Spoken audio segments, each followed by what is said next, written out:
good morning sa tanan no. Ari nang aton nga Philippine Coast Guard sa pagpamuno ni Sir Ga, ang aton nga substation commander sa Dumangas substation sa Philippine Coast Guard, ang Philippine Coast Guard Auxiliary opo ni Sir Alexis Ribas, all division officers sa Ariman kag volunteers. Ari kita subong sa Dumangas Dakutan Pantalan Port. Ang pinaka-original before sang Dumangas Port, amuning original pinakauna no, Chimpugira kuno. No, sa kamalaman nga istorya amo ni pinakaunang Dumangas Port nga ginaagyan sang mga kargamento halin sa Negros kag Cebu pakadto sa probinsya sang Iloilo. So subong ang destinasyon namon, ang misyon namon maninlo kag maminta sa City Picado Lighthouse nga ginasakupan sang Dumangas Iloilo under the supervision ng Philippine Coast Guard Dumangas and Philippine Coast Guard Auxiliary 612 Squadron. So update nyo kami guys. Happy Sunday sa tanan.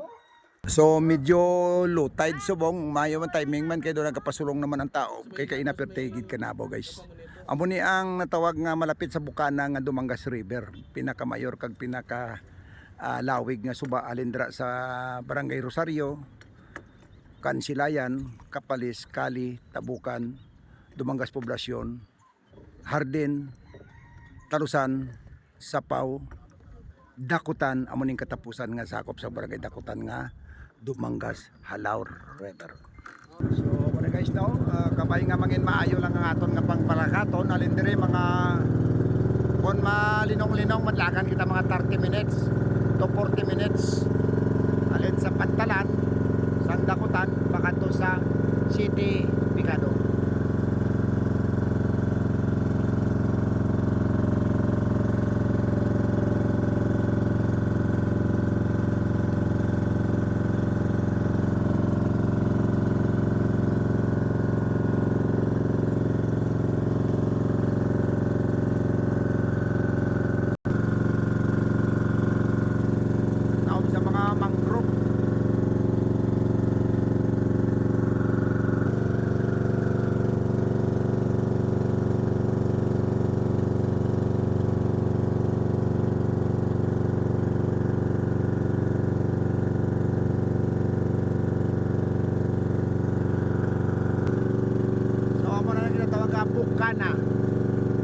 Bukana sang Dumangas River kag sang bukana sang Barangay Sapaw Talusan suba nga halin mandra sa Barangay Talusan Sapaw dali siya kag amo ni ang aton nga oil depot nga gipatindog sa Banwa sa Dumangas sa subong manughuman naman dako ni makabulig sa aton sa ekonomiya sang Banwa sa Dumangas.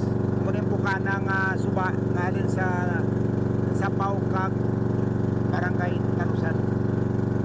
So muna yung bukana guys, natawag ang bukana katapusan nga suba nga ginatawag ang Dumangas River.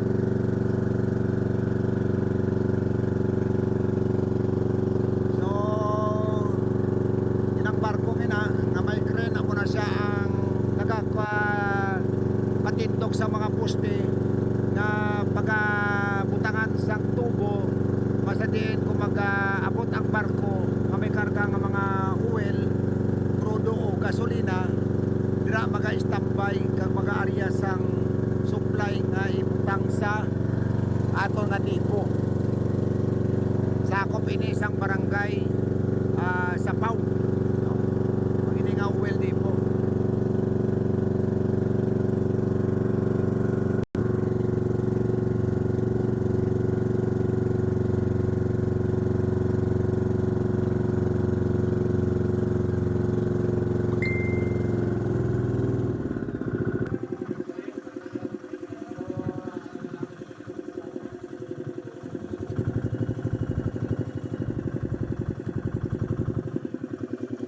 Medyo inay kita kay medyo manabaw po natin nga area.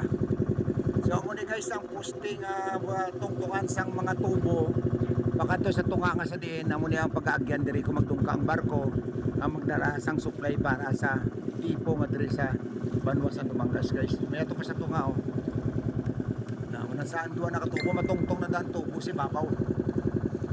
Di ang barko madungka na di sa tunga. No? So dako ni ang advantage sa Banwa sa Dumangas. Kaya may oil depot na kita di sa ekonomiya empleyado na kung di mabulig sa to kag ang pila kadlaw ang presyo sa krudo kag gasolina. Ako di mabulig sa to. Ako na sa mga viewers naton nga taga Dumangas nga madugay nang way kapuli. Amo na ning development. Dili patindog na di ang tipo subong sa Banwa sa Dumangas. Madugay na nang andom naton nga natigayon gid.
Depende naman ikaw pagpauli base wala pumalos karon kay kung magunto mabaskog ang hangin.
Mapakita ta kung ano ka-importante nga dapat hinluan kag pintahan ang lighthouse. Kaya ang lighthouse amo na siya ang isa sa mga palatandaan nga sa sini nga lugar may pulo. So para palayo pa makita na sang kapitan sang barko nga umalagi diri nga may pulo sa sini nga lugar. No? So medyo mapulo-balot gusto nga ni guys. So ano pa doon nakahulag ang aton nga video. So amo na kung nga magbalik kami subong nga nagligad nga bulan na araman kami dira nga naninlo. Isa pa na sa kinatinga target namon inang mataas nga kahoy nga matapas namon na guys. So isa pa na sa plano namon. So subong ang mission namon is maripinting sang sertifikado lighthouse. Masinsa lagi sa video naton kay nagahulag ang aton gina pwestuhan kay tungod medyo mabalot na sa tunga. Kay ina sa ikat medyo malidong, medyo mabalot-balot na gaway subong.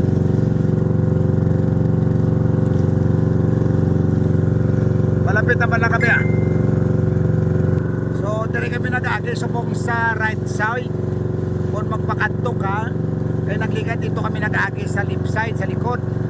So makita mo duwalang ka pulo subong diri makita mo amo ni ang duwa ni kadako plus ang tatlo nga amo ni sa right side kag plus may duwa pag na sa likod karon nga araga mata-mata kung manabaw kung low tide makita tagin ang pito ka pulo amo na ginatawag nga sertifikado.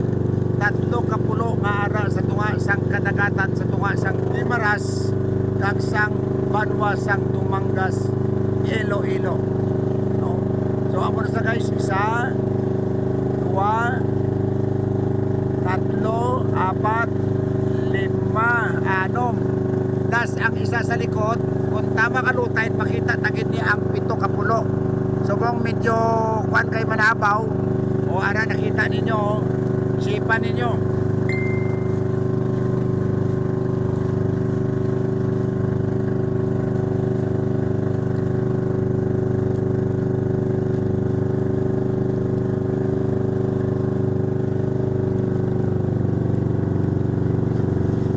Ay dire kita naglikod, so nag-agi subong sa right side.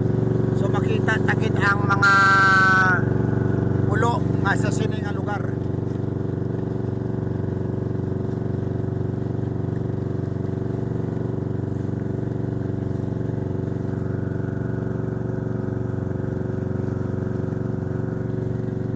Kaya mo na di siya ang isang nagpain ng pulo. Duwa na da sila, duwa na da ka pulo mo. Tapos ako na isa, 3, 4, 5, 6, 7. Medyo mabalot guys. No, dring area medyo matabas kog ang current sinadi. No, sa 7 ka pulo. So ang total subong nga makita ta kay low tide, makita ta gid guys. Ang 7 ka pulo diri sa ginatawag nga City Picado. No? Sipan nyo 1, 2, 3, 4, 5, 6, 7. So 7 ka pulo na ginatawag nga City Picado. Ito mo ng lighthouse nato nga pintahan. No? Kinalan kuan gina para masanag nga tulokon kung mapinta na liwat puti.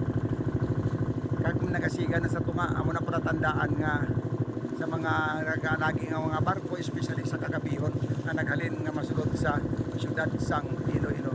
So salamat Lord, thank you sa safe video mabulo-balod. Kabay pa nga pagpalauli namon kay kita nag-agi subong sa likod. So nakita nyo gid ang aktual sa City Picado. Ara. Nagdikat dito kami nag-agi sa likod. May unasan sa gagamay, pero hindi ka magsali kay madalom ni. Daw pila lang ka kung pwede ka puro paligo, magkamuni nga manabaw. O na